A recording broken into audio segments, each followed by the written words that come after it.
Buonasera a tutti voi. Oggi è il 16 dicembre. Io mi trovo a Stircili, davanti a una delle più belle case che sono state decorate in questo periodo natalizio. Se siete curiosi di conoscerla anche voi, allora io, Benica di Gonto. Eleganza non significa indossare 50 gioielli tutti insieme, ma usare il gioiello giusto al momento giusto.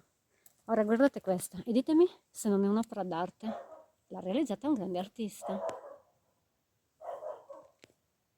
Complimenti Ciro, bravissimo. Sto veramente, ma veramente bello.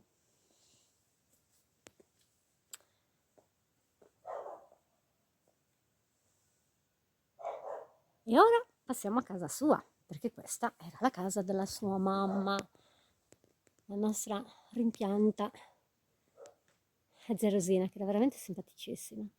E ne vogliamo parlare di zio Piero? Con Fregoledda e Minestredda? I suoi inseparabili cagnolini? Guardate qua, quante luci, tutte posizionate con gran buon gusto. Vedete, primo ingresso pedonale, i balconcini.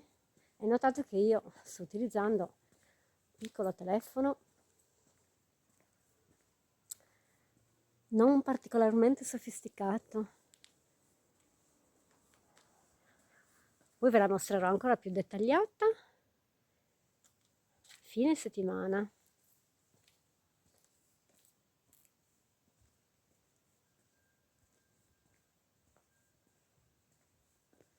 Carina, vero?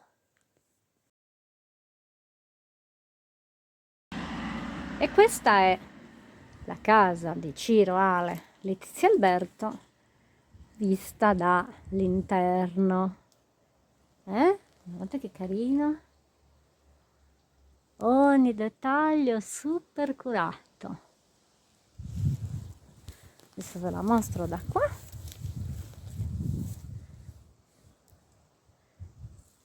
L'archetto.